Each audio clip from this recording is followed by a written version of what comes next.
Hello and welcome back everyone. मेरा नाम है आशीष और आप देख रहे हैं टेस्टी कोडी चैनल। सो गाइज, पिछले वीडियो में आपने देखा किस तरीके से लॉगिन एप्लीकेशन बनाते हैं और लॉगिन फॉर्म पूरा कंप्लीट एक एक चीज़ उसके बारे में डिटेल में कवर किया था। As you know very well कि मैंने पिछले वीडियो में ये सारी चीज़ों को कवर किया था।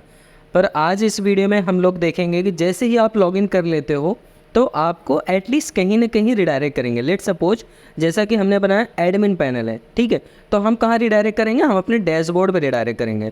तो डैशबोर्ड पर रिडायरेक्ट करने के लिए हम डैशबोर्ड कंपोनेंट भी बनाएंगे और डैशबोर्ड कंपोनेंट बनाएंगे तो कंपोनेंट की मटेरियल भी हम यूज़ करेंगे, ठीक है। तो चलो सबसे पहले तो पिछले वीडियो में हमने ये लॉगिन फॉर्म जो बनाया था इसको थोड़ा सा मैं हटा देता हूँ क्योंकि ये नेसेसरी था। सेव कर देते हैं, ठीक है, और आपको एक बार आउटपुट दिखा देते हैं कि हमारा अभी आउटपुट कैसा दिख रहा है। सो हम सिंपली आते हैं लॉगिन पैनल पे और ये रहा हमारा लॉगिन पैनल, ठीक है। आप देख सकते हैं यहाँ पर लॉगिन पैनल में सारी चीज़ था। यहाँ पे हम बटन पे डिसेबल इनेबल भी लगाना था, वो चीज़ हम लास्ट में फाइनलाइज करेंगे। जो छोटी छोटी चीज़ें हैं ना माइनर सी, उसको हम लास्ट में कवर कर लेंगे कि फॉर्म जब तक वैलिड ना हो तब तक आप इसको लॉगिन नहीं कर सकते हो, मतलब लॉगिन बटन इनेबल नहीं होगा। फॉर्म वैलिडेशन में थोड़ा सा ये फॉर्म वैलिड या इनवैलिड वाला पार्ट आएगा, लेकिन वो कब करूँगा? जब मुझे लॉगिन कराना होगा रियल टाइम डेटा के साथ, उसी समय मैं सारी चीज़ हैंडल कर लूँगा, ठीक है। ओके, सो फॉर नाउ कि अभी हमें क्या बनाना है, हमें अपना वो बनाना है पूरा का पूरा कंपोनेंट, ठीक है। तो हम आ जाते हैं इस पर और यहाँ पर हम अपने कंपोनेंट पे आते हैं। इस पर टर्मिनल ओपन कर लेते हैं और टर्मिनल ओपन करने के बाद आप देख सकते हैं यहाँ अभी हम कहाँ पर हैं। ये हमारा लॉगिन कंपोनेंट है और ये हमारा साइन अप कंपोनेंट है और हम अपने टर्मिनल पे आ जाते हैं और टर्मिनल पे हम बना लेते हैं एक और component with the help of NG, G for generate, C for component और कंपोनेंट नेम में आ देते हैं डैशबोर्ड, BOARD, ठीक है। जैसे लिख के इंटर करेंगे तो ये आपको डैशबोर्ड कंपोनेंट बना कर दे देगा जिसमें 4 फाइलें होंगी एज़ यूजुअल, जैसे कि सभी फाइलों में क्रिएट होती है, ठीक है। और अब मैं आपको अगर ये डैशबोर्ड कंपोनेंट दिखाऊं, इसमें मैंने क्लिक किया तो ये चारों फाइलें आपको दिख रही हैं। बहुत बढ़िया। अब जैसे लॉगिन करते हैं आपको सबसे पहले कहाँ रिडायरेक्ट करना है, मतलब डैशबोर्ड पे। तो पहले देख लेते हैं हमारा राउटर पाथ में पड़ा क्या है। तो राउटर पाथ में भी हमारा ब्लैंक पड़ा हुआ है, ठीक है, बहुत सही है। अब एक काम करते हैं, बिल्कुल इसी तरीके से इसको हम करते हैं कॉपी, ठीक है। ध्यान से समझना नहीं तो कंफ्यूज हो जाओगे। मैंने इसके किया कॉपी और अपने राउटर को पहले करता हूँ कॉन्फ़िगर और सिंपली यहाँ पर देता हूँ डैशबोर्ड, BOARD, डैशबोर्ड लिखा और यहाँ जो लॉगिन कंपोनेंट कॉल हो रहा है इस पर दूंगा BORD, डैशबोर्ड कंपोनेंट। सेव कर दिया। सेव करने के बाद अब आता हूँ ब्राउज़र पे और यहाँ पर चेक करता हूँ। मैं यहाँ सिंपली देता हूँ /BOARD, डैशबोर्ड लिख के एंटर किया तो आप देख सकते हो मैं डैशबोर्ड पे आ गया। बहुत बढ़िया, डैशबोर्ड पे तो मैं आ गया, ठीक है। आपको भी ये समझ में आ रहा होगा कि ये डैशबोर्ड सही है, डैशबोर्ड पे रिडायरेक्ट हो गया। अब ये रिडायरेक्शन में जब दूंगा, जब लॉगिन सक्सेसफुल हो जाएगा तो मैं यहाँ पे रिडायरेक्ट करवाऊँगा। लेकिन अभी हमें काम क्या क्या है, इस पेज को डिज़ाइन करना। तो चलो इस पेज पे हम थोड़ा सा वर्क कर लेते हैं। तो वर्क करने से पहले मैं आपको ले चलना चाहता हूँ getbootstrap.com की वेबसाइट पे। getbootstrap.com, ये फर्स्ट वाली जो लिंक है इसे क्लिक कर देते हैं और यहाँ पे आपको दिख रहा होगा एक टैब है आइकन नाम से, ठीक है। आइकन वाले टैब पे क्लिक कर देना आप। जब आइकन वाले टैब पे क्लिक करोगे तो आप थोड़ा स्क्रॉल डाउन करोगे, आपको कुछ ये बहुत सारे आइकन दिखेंगे, ठीक है। ये सारे आइकन आप यूज़ कर सकते हो एकदम फ्री ऑफ कॉस्ट, कोई इसका चार्ज नहीं है। और बस करना इसको ये है कि यहाँ पे आपको कुछ CDNs मिलेंगे, ठीक है। लेट सपोज यहाँ पर जैसे आप आओगे देखोगे इसको यूज़ कैसे करना है। देखो इंस्टॉल और CDN, ये CDN को आपको करना है कॉपी। इस कॉपी बटन पे क्लिक करोगे, देखो कॉपी लिख उठा, आना है अपने index.html में, विजुअल स्टूडियो कोड के index.html में आना और इस लिंक टैग के नीचे पेस्ट कर देना। ये हमारा लिंक टैग है ना, जहाँ पे मैंने बूटस्ट्रैप डाला था, इसी जस्ट नीचे मैंने इसको पेस्ट कर दिया और सेव कर दिया। बहुत बढ़िया, ये लग गया, ठीक है। अब हम एक काम करते हैं, ये हमारा सेट हो गया। अब हम इसे क्लोज़ कर सकते हैं, वी डोंट नीड। लेकिन अगर आप चाहो कोई आइकन निकालना तो आप आइकन ढूंढ सकते हैं। यहाँ बहुत सारे आइकन्स रखे हुए हैं और जो आइकन आप सर्च करोगे वो आइकन आपको मिल जाएगा, ठीक है। ओके, तो अब हम आते हैं अपने अगेन कंपोनेंट के अंदर, ठीक है, डैशबोर्ड component.html के अंदर, ठीक है। अब सबसे पहले यहाँ पर हम थोड़े से कंटेंट डालेंगे। सबसे पहले एक मैं हेडर क्लास लूँगा, तो .header हेडर लिया, हेडर क्लास बन गया। ठीक है, इसके अंदर मैं स्पैन टैग लेने वाला हूँ basically, SPAN span tag use करूँगा। और इसके अंदर मैं यूज़ करूँगा आई टैग, ठीक है। और इस आई टैग का जो क्लास होगा वो भी मैं अपना आइकन के यहाँ पे रखूँगा, BI बूटस्ट्रैप के आइकन है, BI हाइफन पर्सल हाइफन सर्कल, ठीक है। मैंने सिर्फ इतना लिखा और इसके अंदर अभी मैंने कुछ नहीं पास किया, मैंने सेव कर दिया। देखता हूँ ये आता है कि नहीं आता। आ गया, बहुत सही, आप देख सकते हो यहाँ पे दिख गया। तो इसका मतलब है कि ये हमारा प्रॉपर वर्क कर रहा है, मुझे रिस्टार्ट करने की ज़रूरत नहीं है। इसको मैंने कॉपी किया और 3 टाइम जस्ट पेस्ट कर दूँगा। अब देखो यहाँ पर पर्सन है, सेकंड पे मैं दूसरा कुछ ले लूँगा। सेकंड में मुझे क्या चाहिए, बेल हाइफन फिल, ठीक है। एंड थर्ड पे क्या चाहिए, हमें चाहिए ईमेल के लिए, तो ईमेल के लिए होगा एनवेलप।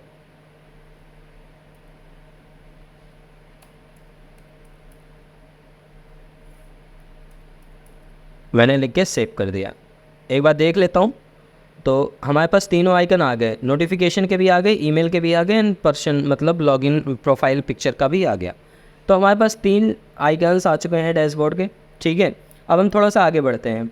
थोड़ा सा आगे बढ़ने का मतलब है, सबसे पहले अब यहाँ पे मैं लेने वाला हूँ एक class container hyphen fluid, container hyphen fluid लिया। अभी इस कंटेनर हाइफन फ्लूइड के अंदर ही मैं लेने वाला हूँ नेविगेशन के लिए, ठीक है। तो यहाँ पे मैं देने वाला हूँ कंटेनर साइड बार, ठीक है। तो डॉट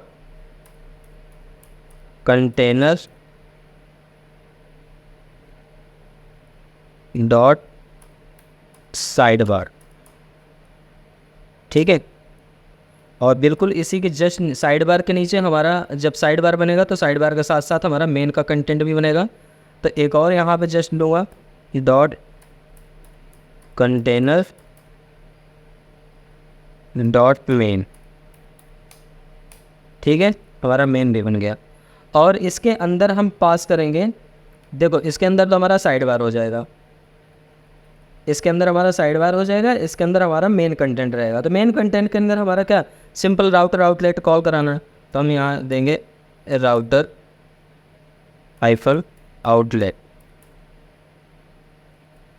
जैसे मैंने डाला यहाँ पे एरर आ रहा है राउटर आउटलेट का, बेसिकली एरर कुछ और नहीं है, इसके TS पार्ट में राउटर आउटलेट कॉल नहीं हुआ। तो सबसे पहले तो यहाँ पर हम कॉल कराएंगे कॉमन मॉड्यूल एज़ यूजुअल, जैसे मैं सभी में कराता हूँ।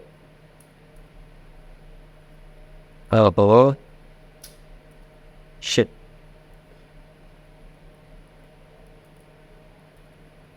Common module and then router outlet, ये रहा, ठीक है। जैसे लगाया देखो एरर दूर हो गया, बहुत बढ़िया। तो यहाँ पे हमारा 2 सेक्शन मैंने बना के तैयार कर दिया, ठीक है। अब हम मूव करेंगे थोड़ा सा CSS की तरफ, ठीक है, बिकॉज हमें इस पैनल को डिज़ाइन भी करना है। तो सबसे पहले हम बात करते हैं हेडर की। तो एक काम करते हैं, हम यहीं से उठा लेते हैं, सारी क्लासेस यहीं से उठाएंगे, जिससे कि स्पेलिंग मिस्टेक ना बार बार कॉपी पेस्ट का सीन ना हो। तो सिंपली डॉट सिंबल के साथ हम अपने क्लास को पेस्ट करेंगे and curly bracket open and close. और सबसे पहले तो हम यहाँ पे जो हमारा डिस्प्ले होने वाला है उसको मैं करूँगा फ्लेक्स, ठीक है। देन डिस्प्ले जब हमारा फ्लेक्स होगा तो इसकी विड्थ एंड हाइट भी हमें सेट करनी पड़ेगी। सो लेट सपोज मैंने विड्थ यहाँ पे दे दिया 100%। अरे यार क्या हो रहा है कीबोर्ड में, 100%, ठीक है। एंड यहाँ पर हाइट भी हम रखेंगे, और हाइट जो होगी हमारी 50 पिक्सल की हो जाएगी, बहुत ज़्यादा बड़ा नहीं, क्योंकि हमारा नेप बार ऐसे होगा, मतलब टॉप का बार होगा, ठीक है। तो उसके लिए एंड देन यहाँ पर हम रखेंगे बैकग्राउंड कलर। बैकग्राउंड कलर आपको पता है मैं वेरिएबल फॉर्म में रखूँगा, जो ऑलरेडी हमने बना रखा है। तो यहाँ पे मैं पास करने वाला हूँ सेकेंडरी लाइट, और उसके लिए मैं एक काम करता हूँ CSS से ही उठा लूँगा, और मैं ये वाली बैकग्राउंड कलर रखूँगा सेकेंडरी लाइट, ठीक है। इसको यहाँ तक सिलेक्ट किया, कॉपी किया, एंड जस्ट अपने डैशबोर्ड डॉट CSS फाइल में मैंने यहाँ पर पेस्ट कर दिया। ओके, नाउ ये भी हो गया। और यहाँ पर थोड़ा सा मैं कलर दे दूँगा वेयर, और इसके अंदर मैं रखूँगा प्राइमरी कलर। ठीक है, तो हम एक बार फिर से देख लेते हैं हमने प्राइमरी कलर क्या रखा है। तो प्राइमरी कलर में हल्का सा लाइट ब्लू है, कॉपी करा मैंने और CSS पे आया और यहाँ पर मैंने इसको भी पेस्ट कर दिया। ठीक है, एंड देन उसके बाद हमारा यहाँ फ्लेक्स डायरेक्शन देख लेते हैं। फ्लेक्स डायरेक्शन जो होगा वो होगा हमारा रो रिवर्स। ठीक है, रो के रिवर्स में रहेगा। एंड देन पैडिंग की राइट साइड जो होगी, पैडिंग के राइट साइड वाली वैल्यू जो होगी 20 पिक्सल में रख देता हूँ। आफ्टर दैट अलाइनमेंट आइटम को हम सेंटर रख देंगे। एंड देन इसके बाद हम थोड़ा सा गैप मेंटेन करेंगे दोनों के बीच में, सारे आइकन्स के बीच में 20 पिक्सल का। उसके बाद हम यहाँ पर ठीक है, इतना परफेक्ट है। मैं इस बार सेव करके बार आउटपुट देख लेता हूँ इन सब का आउटपुट क्या रहा। ठीक है, जो कर रहा हूँ लॉजिकल कर रहा हूँ। हाँ बढ़िया, बहुत बढ़िया। ये देखो बहुत प्यारा सा लग रहा है। बस मुझे करना ये है कि थोड़ा सा इनका फ़ॉन्ट साइज़ बढ़ना होना चाहिए और माउस जाए ना तो इस पर पॉइंटर बन जाए, लगे कि हाँ ये कोई लिंकेबल है। ठीक है, लिंक इनमें है कुछ, तो उसके लिए जस्ट आपको CSS में आना है फिर से। और इसी के अंदर जो हमने स्पैन बनाया है, SPAN स्पैन टैग जो है, उसका क्या करना है, कर्सर को रखना है as a pointer. And then यहाँ पर फ़ॉन्ट की जो साइज़ है 1.3 REM सेट कर दो, आप सेव कर दो। अब एक बार आउटपुट आप देख लो। ठीक है, अब माउस ले जाते ही देखो पॉइंटर बन गया। अब लग रहा है कि हाँ ये हमारा डैशबोर्ड बन रहा है। ठीक है, बहुत बढ़िया। इतना अभी आपको समझ में आया होगा, कोई आई होप कि इसमें कोई भी डाउट ना हो आपको। ठीक है जी, अब हम आते हैं थोड़ा सा आगे बढ़ते हैं। साइड बार वगैरह भी है हमारा, इसमें कंटेनर फ्लूइड भी है। तो कंटेनर फ्लूइड को पहले उठा लेते हैं, इनको उठाते हैं। ये बूटस्ट्रैप की ऑलरेडी प्री डिफाइंड क्लास है, बट जब हम अपनी क्लास बनाएंगे तो हो सकता है थोड़ा कॉन्फ्लिक्ट आए, बट इसको हम मैनेज कर लेंगे जब आएगा तो। ठीक है, सबसे पहले इसको भी हम देते हैं डिस्प्ले। डिस्प्ले में देने वाला हूँ फ्लेक्स। ठीक है, एंड देन उसके बाद मैं इसको, इसकी विड्थ जो रखूँगा, यहाँ पे जो हमारी विड्थ है ये 100% होने वाली है।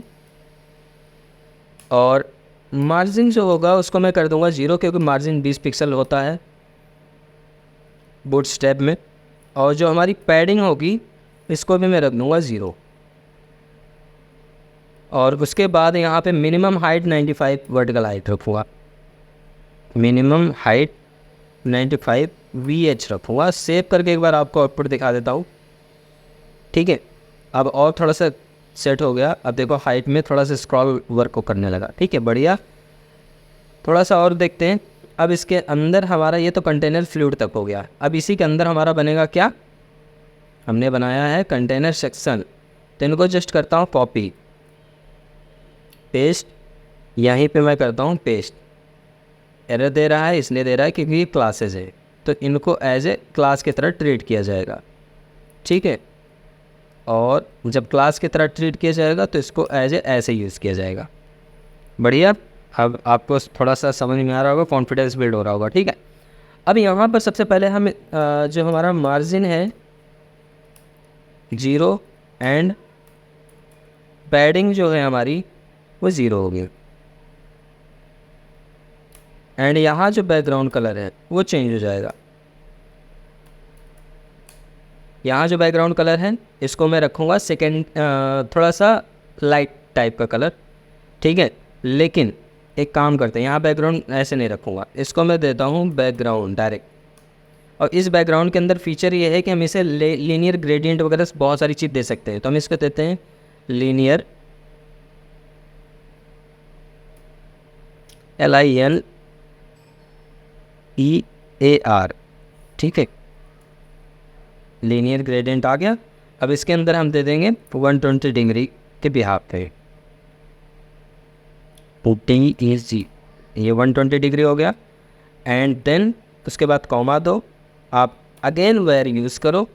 वेयर के अंदर ये यूज़ को पैरेंथेसिस लगाओ और फिर ये वाला कलर आप उठा लो, सेकेंडरी लाइट वाला, कॉपी कर लो। कॉपी करने के बाद यहाँ पर करो पेस्ट, और उसके बाद फिर एक और RGB दे दो, क्योंकि आप ग्रेडियंट दे रहे हो ना, तो RGB। लेकिन एक चीज़ ध्यान रखना, यहाँ कॉमा दे के करना, नहीं तो आपका मेरी तरफ फंस जाएगा, डेटा नहीं आएगी। RGB, और RGB के अंदर आप पास कर दो वैल्यू 34, 25 एंड 95।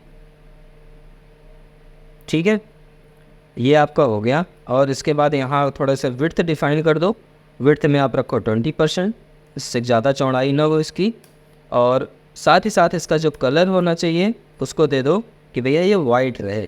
तो वाइट का कलर होता है हमारा क्या, FFF।